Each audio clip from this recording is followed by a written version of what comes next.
میں عرض کر رہا ہوں دوستو بزرگوں کہ انعامات تو اللہ تعالیٰ کے بے شمار ہیں، لیکن ان تمام نعمتوں میں جو سب سے بڑی نعمت اللہ تعالیٰ نے مجھے اور آپ کو مرحمت فرمائی ہے وہ ایمان کی دولت ہے۔ اس سے بڑی کوئی نعمت نہیں ہے، اس لیے کہ آدمی خدا نہ خواستہ اگر اس دنیا سے بغیر ایمان کے چلا گیا تو کل قیامت کے دن اپنی جان کی فدیے میں دنیا کا سارا سونا چاندی بھی لا کر رکھ دے گا، تب بھی کل قیامت کے دن اللہ کے عذاب سے نہیں بچ سکتا۔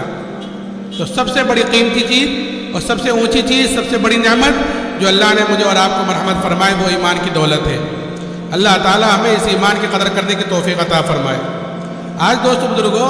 آج ہمارے اندر سے ایمان کی قدر و قیمت ختم ہو گئی، اور ختم کیوں ہوئی ہے؟ کہ ختم اس لیے ہوئی ہے کہ جو چیز آدمی کو بغیر محنت کے، بغیر مجاہدے کے، بغیر قربانی کے جو چیز آدمی کو حاصل ہوتی ہے، آدمی کے اندر اس کی قدر و قیمت کم ہوتی ہے بنسبت اس کے جو چیز آدمی محنت کر کر حاصل کرتا ہے۔ کہ جس چیز کے اوپر آدمی کا جان مال وقت لگتا ہے، جس چیز کے لیے آدمی قربانی دیتا ہے، کہ اس کی قدر و قیمت زیادہ ہوتی ہے۔ تو کیونکہ ایمان ہمیں بغیر محنت کے، بغیر مجاہدے کے، بغیر قربانیوں کے مل گیا، جیسے وراثت میں کوئی چیز مل جاتی ہے کہ خاندان مسلمان ہے، دادا باپ مسلمان ہیں، کہ ہم مسلمان ہیں، گھر میں پیدا ہوئے الحمدللہ ہم بھی مسلمان، اس لیے ہمارے اندر مسلمانوں کے اندر اس ایمان کی قدر و قیمت کم ہے۔ اسی لیے حضور اقدس صلی اللہ علیہ وسلم نے کہ ایمان والے کی کیا قدر و قیمت ہے اللہ کے ہاں یہ بتلائی ہے، اور صحابہ کے اندر یہ قدر و قیمت اتاری ہے کہ کیا قدر بتلائی؟ کہ یہ قدر بتلائی کہ جب تک ایک بھی ایمان والا اس دنیا میں موجود رہے گا، اللہ تعالیٰ اس ایک ایمان والے کی وجہ سے کہ ساتھ و زمین آسمان کے نظام کو باقی رکھے گا، اس ایک ایمان والے کی وجہ سے یہ قدر بتلائی۔ اور قیمت کیا بتلائی؟ کہ اگر رائے کے دانے کے برابر بھی ایمان کو بچا کر لے گئے تو اللہ تعالیٰ اس دنیا سے 10 گنی بڑی جنت مرحمت فرمائے گا۔ اب جس کا ایمان جتنا اونچا ہوگا، جس کا ایمان جتنا اعلیٰ ہوگا، کہ کل قیامت کے دن اس کی اتنی بڑی جنت ہوگی۔ یہ اللہ تعالیٰ نے ہمیں دعوت تبلیغ والا کام دیا ہے، یہ محنت جو دی ہے یہ اپنے ایمان کو بنانے کے لیے دی ہے، یقین بنتا ہے۔ اور جیسے میں نے کہا تھا کہ عمل نکلتے ہیں یقین کے راستے سے، کہ جب اندر کا یقین صحیح ہوگا تو بدن سے نکلنے والے اعمال صحیح ہوں گے، اور اعمال ہی پر کہ پھر انسان کے بننے بگڑنے کا تعلق ہے۔ جیسے میں نے کہا تھا کہ اعمال صحیح ہیں تو پھر انسان بھی صحیح ہے، انسان صحیح ہے تو پھر اس کے ماحول صحیح ہے، ماحول کی خرابی انسان کے اعمال ہے، کہ ماحول کہیں آسمان سے نہیں ٹپکتا، کہیں زمین سے نہیں نکلتا، کہ آج کہتے ہیں نا ماحول خراب ہے، چاروں طرف حالات خراب ہیں، تو حالات کہ یہ انسان کے اعمال ہیں، کہ انسان کے اعمال خراب ہیں تو حالات خراب ہیں، انسان کے اعمال خراب ہیں تو ماحول خراب ہے، انسان کے اعمال بنے ہوئے ہوں گے تو حالات صحیح ہوں گے، انسان کے اعمال بنے ہوئے ہوں گے تو ماحول صحیح ہوگا۔ اور انسان کے اعمال بنتے ہیں دوستو بزرگوں انسان کے یقین کے راستے سے۔ حضور اقدس صلی اللہ علیہ وسلم نے اپنے صحابہ کے اندر ایمان کی قدر و قیمت اتاری تھی، اور صحابہ کے اندر یہ ایمان کی قدر و قیمت دوستو بزرگوں ایسی اتری کہ پھر صحابہ نے اس ایمان کے لیے ہر تکلیف کو، ہر مصیبت کو برداشت کیا ہے، کہ جو بھی چیز آئی ہے ایمان کے مقابلے پر تو اس کو برداشت کیا ہے۔ اس لیے کہ آدمی کے اندر جس چیز کی قدر و قیمت اتر جاتی ہے،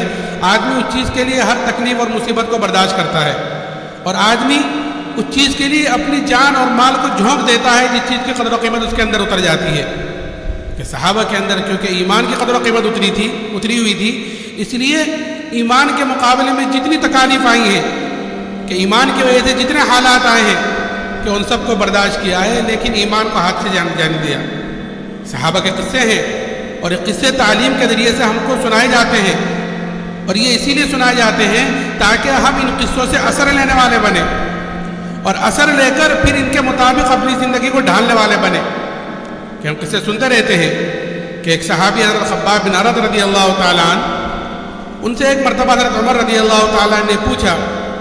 کہ اے خباب ان تکالیف کی تفصیل بتلاؤ جو ایمان کی وجہ سے تم پر آئی ہیں، جو حالات، جو پریشانیاں تم پر ایمان کی وجہ سے آئی ہیں، کہ ان کی تکالیف کی تفصیل تو بتلاؤ۔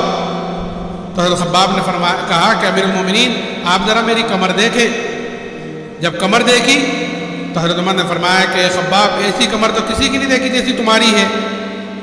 تو حضرت خباب نے فرمایا ہاں امیر المومنین مجھے آگ کے انگاروں پر لٹا کر گھسیٹا جاتا تھا، اور میری چربی سے، میرے خون سے وہ آگ بجھتی تھی۔ کہیں کی وجہ سے، کہ ایمان کی وجہ سے، کہ یہ ایک عورت کے غلام تھے، جب اس کو یہ پتہ چلا کہ جناب رسول اللہ صلی اللہ علیہ وسلم سے ملتے ہیں تو سریے کو گرم کر کر اس سے ان کے بدن کو داغ دیتی تھی، اذیت پہنچاتی تھی. یہ تکالیف، لیکن ان تکالیف کا برداشت کرنا آسان ہوا، لیکن ایمان نہیں چھوڑا. اور پھر اتنا ہی نہیں، جب ان تکالیف اور مصیبت کے بعد فتوحات کا دروازہ کھلا اللہ کی طرف سے، اس لیے کہ دوستو بزرگوں مومن کی علامت بتلائی گئی ہے کہ وہ مومن جو کام کرتا ہے، نیک کام جو کام کرتا ہے، نماز پڑھی ہے، روزہ رکھا ہے، آپ اس وقت سب اللہ کے راستے میں ہیں کہ یہاں آنے میں آپ کو مشقتیں ہوئی ہیں، برداشت کیا ہے، تکلیفیں ہوئی ہوں گی، راحت آرام آگے پیچھے ہے. یہ ساری چیز ایک مومن جو کرتا ہے کہ مومن اس کا بدلہ دنیا میں نہیں چاہتا، بلکہ اس کا بدلہ آخرت میں چاہتا ہے. اس لیے کہ اس کو پتا ہے یہاں جو ملے گا وہ وقتی ملے گا اور تھوڑا ملے گا، آخرت کے اعتبار سے تھوڑا اور وقتی ملے گا کہ موت تک،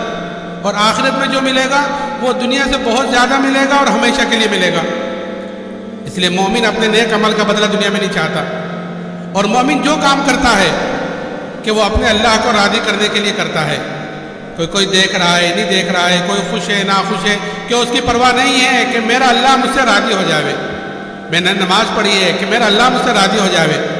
کہ اللہ کے راستے میں نکلا ہوں کہ میرا اللہ مجھ سے راضی ہو جاوے. کہ مومن کہ جو عمل کرتا ہے کہ وہ اپنے اللہ کو راضی کرنے کے لیے کرتا ہے، کہ بھی کسی کی کوئی پرواہ نہیں کرتا،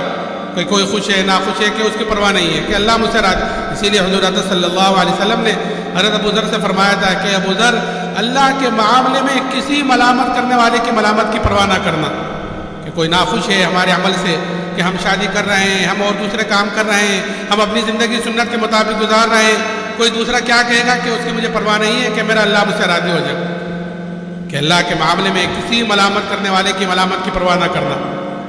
تو جب فتوحات کا دروازہ کھلا اللہ کی طرف سے تو صحابہ کرام رضی اللہ عنہ اجمعین اس پر رویا کرتے تھے کہ کہیں ہماری تکلیفوں کا، ہماری مشقتوں کا بدلہ کہیں دنیا میں تو نہیں مل رہا ہے. اس لیے کہ حضور صلی اللہ علیہ وسلم نے جہاں ایمان والے کی قدر و قیمت بتلائی، وہاں اس دنیا کی حیثیت بھی بتلائی ہے کہ جس کے پیچھے آج ہم سب بھاگ رہے ہیں، دوڑ رہے ہیں، جس کی فکر میں چاروں طرف ہر وقت لگے ہوئے ہیں کہ اللہ کیا ہے، اس کی حیثیت کیا ہے، اس کی قدر، اس کی قیمت کیا ہے. ایک مرتبہ آپ کا گزر ہوا ایک کوڑے دان پر سے، ایک بکری کے بچے کو دیکھا کہ کن کٹا ہوا، پھولا ہوا، مرا ہوا، سڑا ہوا، پڑا ہوا ہے. تو آپ نے اپنے صحابہ سے پوچھا کہ کوئی ہے جس کو 1 درہم میں خریدے؟ کہ یا رسول اللہ خریدنا، اس کو تو کوئی ہبہ کرے اور ہدیہ دے تو بھی کوئی لینے کو تیار نہ ہو، اور یہاں سے جلدی آگے بڑے بدبو آ رہی ہے. آپ نے فرمایا کہ اللہ کے نزدیک دنیا اس سے کہیں زیادہ گئی گزری چیز ہے. جتنا تم اس سے گھن کر رہے ہو کہ اللہ کے نزدیک دنیا اس سے کہیں زیادہ گئی گزری چیز ہے. تو یہ قیمت بتلائی ہے. تو میں عرض کیا کہ صحابہ اس پر رویا کرتے تھے کہ کہیں ہماری تکلیفوں کا، ہماری مشقتوں کا بدلہ کہیں دنیا میں تو نہیں مل رہا ہے. جو کچھ سنا اللہ پاک اس پر عمل کرنے والا اور ساری کی ساری انسانیت تک پہنچانے والا بنائے. دین کی بات پھیلانا صدقہ جاریہ ہے. مزید ہماری ویڈیوز کو دیکھنے کے لیے ہمارے چینل دعوت تبلیغ کو سبسکرائب کریں. جزاکم اللہ خیرا.